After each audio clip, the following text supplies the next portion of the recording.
Couple things here I want to touch on with this group, this Facebook group. He says these guys. I don't know who runs this, but he keeps putting out interesting stuff.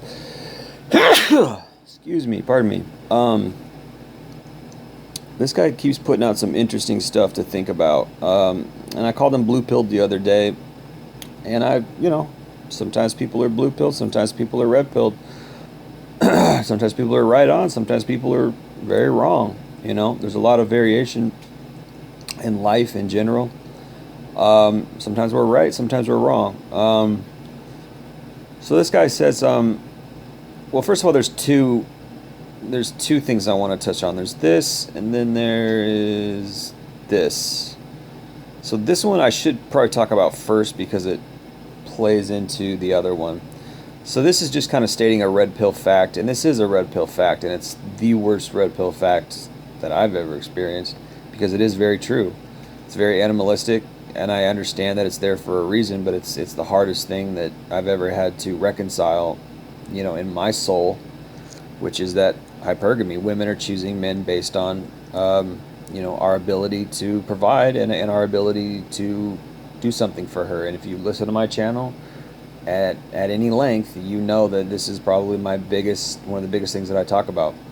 So, or it's one of the biggest things I disagree with, or one of the biggest things that I have a problem with, and it just is what it is. And the sad part is that it's true, but it's, I don't agree with it. I think I said here in the comment that it's true, but it's not right. Essentially, the reason I went red pill and walked away from women, hypergamy and real love can't coexist. Yeah, essentially, hypergamy and love are not synonymous, because how are you going to claim that you love somebody when you would choose somebody else, who's better than him, or you chose him because he's the best one? Like, how is that love? If you really even understand and know what the foundational definition of love is. But anyway, so this says the majority of women believe in hypergamy marrying up. This is a biological response that women cannot help.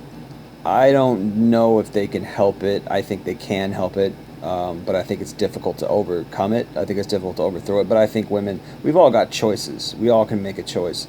But it is very difficult for a woman to choose a man who she doesn't feel safe with as far as money is concerned, as far as the type of lifestyle he provides and things like that.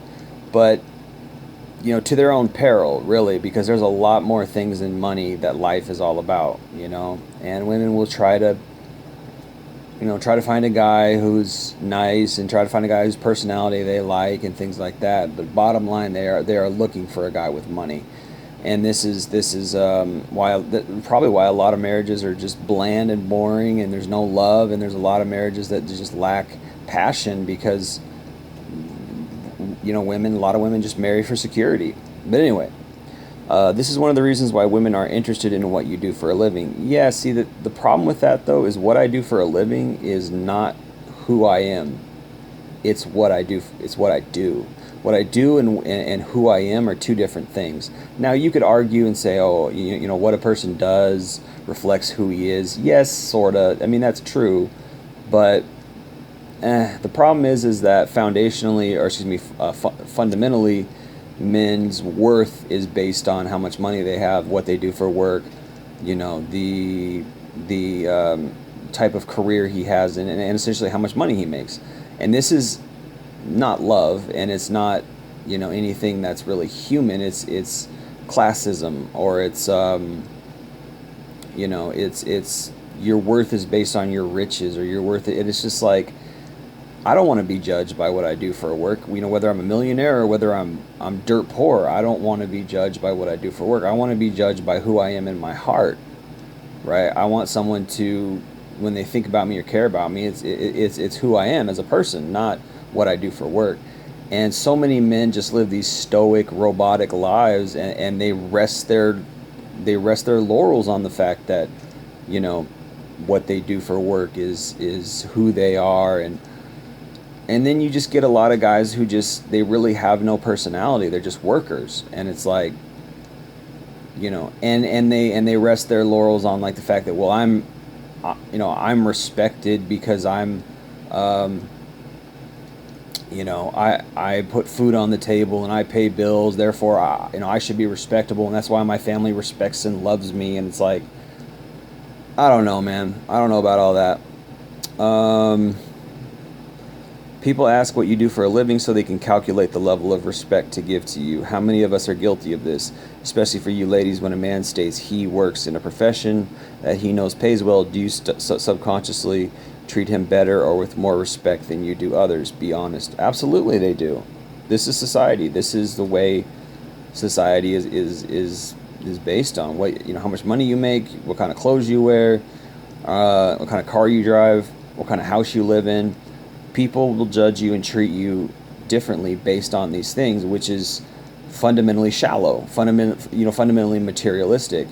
And yet so many men, like I said, rest their laurels and just lean back on the fact that, oh, well, I make money, therefore I'm respected, I pay a house, therefore it's like, maybe, like, I'm not saying that's bad, I'm not saying like that's a bad thing per se, but it's, when you really look at it from a abstract perspective, it's like, is that really all you're worth? It's the same with like a woman. If she's like, well, I've got these great big tits and I'm in shape and I got this great ass, like that's what I'm all about. And it's like, well, yeah, then that's all that people will expect from you is just sex, and that's why guys only want you for sex, is because that's all you're worth. That's all you're advertising.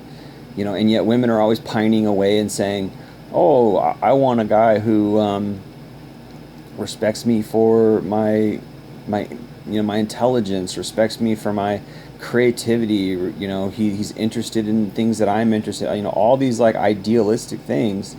And yet when it comes down to it, when it comes to relationships, there's peddling sex, they're selling themselves for a guy with money, and it's just like, it doesn't make no sense, and it's like, that's animalistic, right? That's their nature, and this is one of the biggest things I talk about. So with that in mind, let's go up and read this, because this is an interesting one. This is a really interesting one.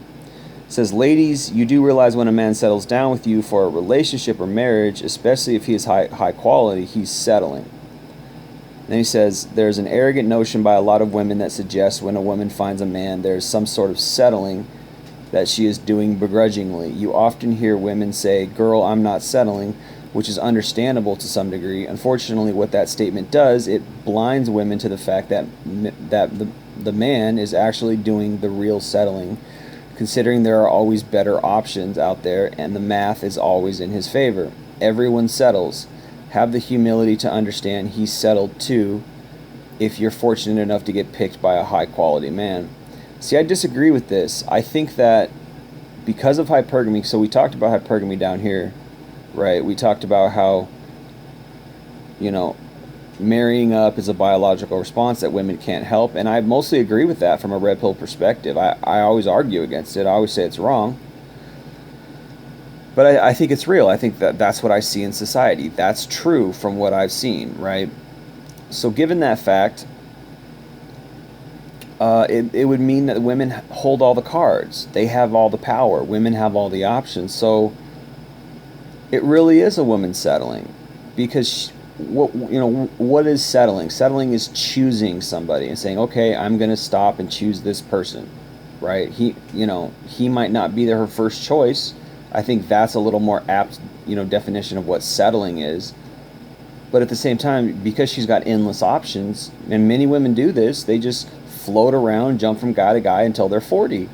And yes, we talk about that, in the red pill community and the manosphere, and we talk about how they're always lonely and broken and crying that they're alone.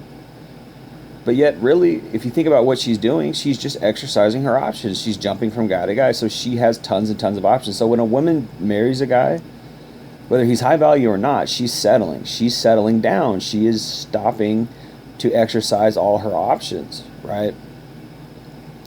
So, women have all the power and options. If we're honest about hypergamy, it's the man that is qualifying himself to the woman, and the woman is settling and accepting his resource offerings. Meaning she's like, okay, I like the nest you built, I want to settle down, right? The man is qualifying himself. The reason why women settle and men don't settle is because men don't have options. Not in this society. Not anymore. We might used to back in the 1950s or whenever before feminism came along.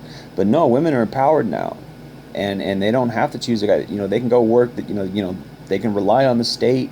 They can sell themselves on OnlyFans. They got all kinds of options. Financially, they don't need us anymore, and it's true. Women say, "I don't need no man." It's true. They really don't.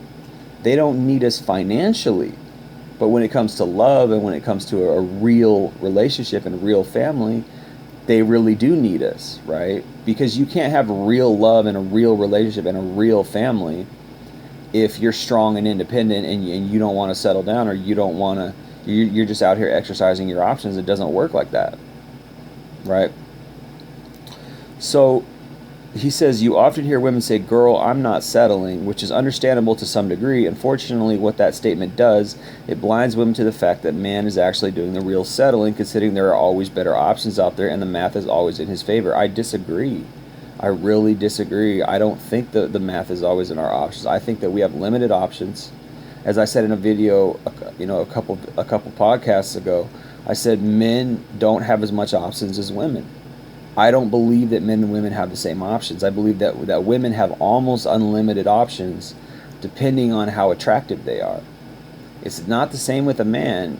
Even if a man has a lot of money, he's still somewhat limited. I believe he's still somewhat limited in his options if he has a lot of money. He has a lot more options than a guy who doesn't have money. But depending on how young he is, depending on how good looking he is, and I don't know if I fully agree with this idea that in the manosphere, how they say men, men age like wine, and a man's value goes up as the older he gets. I don't know how much I agree with that.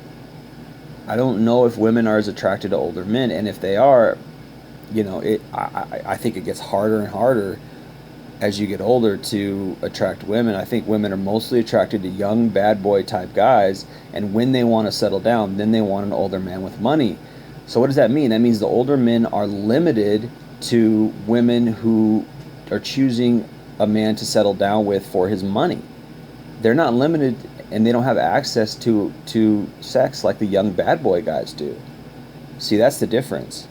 And it's an important difference because, like I said, I always hear this idea that, oh, men get better with age and a man's prime is between 35 to 50. It's like, I don't know if that's true, honestly.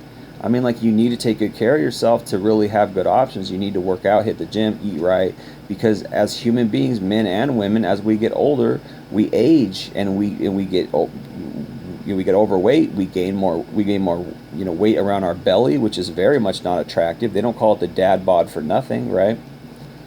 And we age. I see a lot of guys out here who are 50 and 60 and they don't look good. They don't look, nothing nice. You need to take care of yourself. And I would say it's the same for women, but I do believe women age differently. I do believe women age more rapidly than men in general. But again, if you're not out here taking care of yourself, and if you don't have a good foundation from the start, if you don't have you're not tall, you're not good looking from the very beginning, then you're going to struggle as you get older. Because as you get older, your worth changes. It switches from, oh, he's a young guy, young stud that I want to, go to bed with, to, oh, he's a provider. As you get up to 35, 40, you're seen as a provider. That's your role.